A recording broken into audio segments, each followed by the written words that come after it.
days since Sunday's game. What's been the key message this week? Oh, there's been a lot. I mean, we've put ourselves in winning positions the last 2 weeks and haven't been able to finish off. So that's been a disappointing component of it. And the reality is we sit 0-3, so we're really disappointed with that. But even if we were 2-1, having won the last two, we'd have exactly the same things that we'd be focusing on. And we'd certainly like to defend better than we are. We'd like to defend clearance losses better than we are at the moment.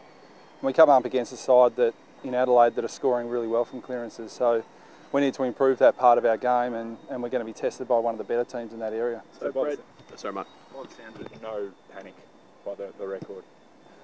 No, well, I mean, the reality is 0-3 is, it's not ideal, far from. So we've handicapped ourselves so far this season, but we feel like when we focus on the facts of our game and the areas that we know we can do better, we think we're more capable than our results are showing. But even in game, I mean, we put ourselves in two winnable positions and two winning positions, and been really disappointed that we've let both Brisbane and Hawthorn off the hook when we should have put the foot down and been able to get ourselves into a very winnable position by halfway through the last quarter. So Brad, you used to those good starts, but haven't been able to cash in. Does that come down to a lack of cohesion, a lack of buy-in to the plan? Not a lack of buy-in, but certainly a lack of execution. Our players have been pretty hard on each other in terms of just demanding more for the way that we want to play and making sure that we execute. But what I will say on that is that it's probably taken a little bit longer for us to gel as a team than I anticipated. With bringing in 7 or so new players and really wanting to inject Bailey Scott and Taron Thomas into our team, in addition to 5 other players from other clubs, I thought that we could bring them together a little bit quicker than we have. So I've still got, in conjunction with our coaches, some work to do on that. How do you fast track that, Brad? Is there in season? Is there a way of fast tracking that? Yeah, there is. I mean, not necessarily fast tracking, because we're doing all that we can do now. I don't think we can accelerate it any more than just keep working on our education and how we want to play, reinforcing the positives, but also holding everyone accountable to the way that we want to play.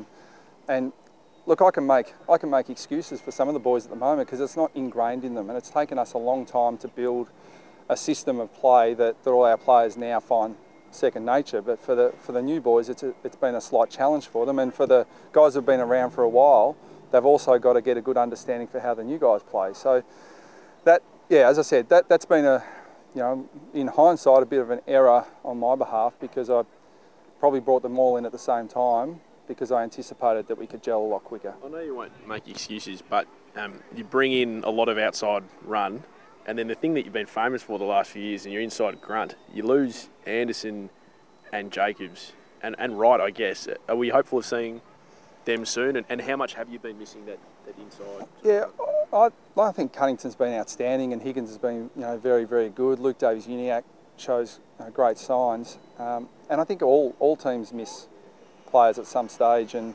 we certainly don't want to fall into the category of saying, gee, we'll be okay when we get a few players back. I mean, we feel the last couple of weeks we've fielded a 22 that's capable of getting the job done. All that being said, we're very happy to have Jed Anderson back this week, and barring mishap at training, he'll come back in, and there'll be a few other guys in our squad that we may make some further change as well. And that's, again, one of the positives, that things aren't working perfectly for us at the moment, but we certainly do have options. Right, a chance as well?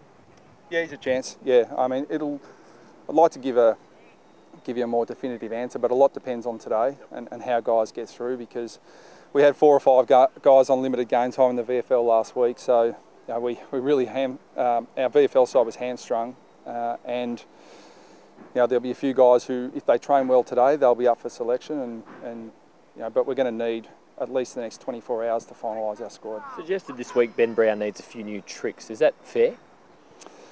Oh, I think when you're a forward, it's a lot symptomatic of how the team's going at times. But I think that Ben has never been described as a pressure tackling forward, and I don't think he's ever going to be that. But he's got his obvious attributes. We're really big on players playing to their elite attributes, and Ben's got to hold up his end of the bargain, but we've also got to help in terms of how we deliver the ball. We really haven't helped him the first 3 weeks, and we're working on that. And we're also trying to work on a mix that supports him because I think we've been able to support him really well in the past with other key forwards, and right at the moment we just don't have that. Were you disappointed by those comments from a former club champion?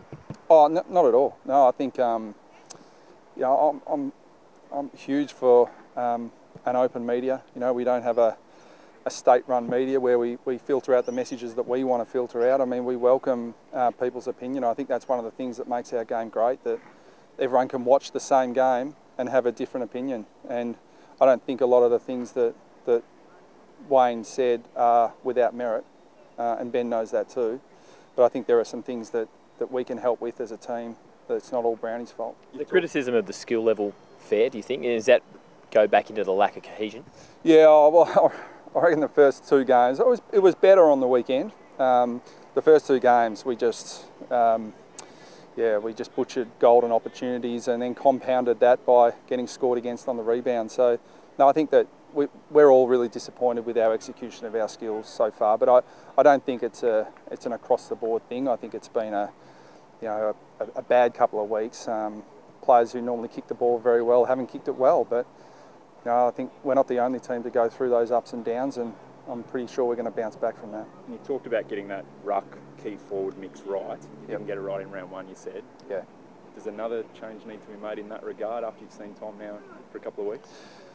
Yeah, it's up for discussion, Mark. I reckon we've got to work out whether Goldstein's a high game time ruckman, and he plays his best when he plays that way, and we've got to weigh up, do we get more benefit in the ruck versus a genuine key forward to support Brownie? And I wish I had an absolute black and white answer on that, but the truth is I'm still trying to work on the mix myself. So we've got some work to do, and we'll potentially continue to tinker with the side until we gel, until we click. But I think the capability is there on our list. We've got more options available to us, arguably, than we've had in a very long time. We've just got to get that mix right. Mason Wood's a chance? Yeah, is that your question? That was it, yeah. One step ahead. Yeah, I think he played a really good half in the VFL. He came off with he was a bit tight in a few areas, and with Mason's injury history, we're always, particularly at VFL level, really conservative. But provided he trains really well today, then he'll be in our squad, and then we'll have to make that decision based on that mix.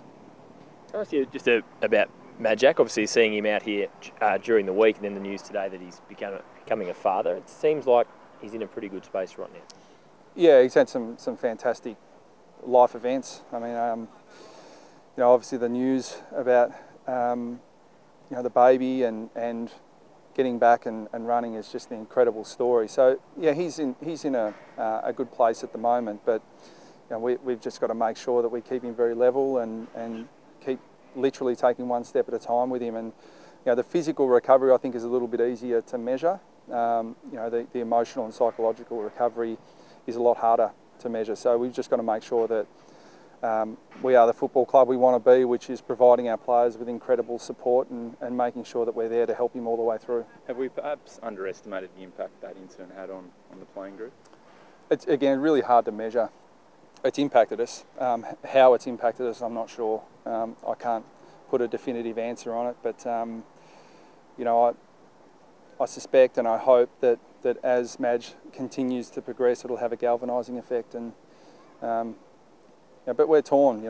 We're here talking about footy and wins and losses, and clearly that's really important. It's a really important industry that we're in, but at the end of the day, the players are people, and football clubs, in my view, are there to support their players. If they do a really good job of that, then the players respond and perform accordingly.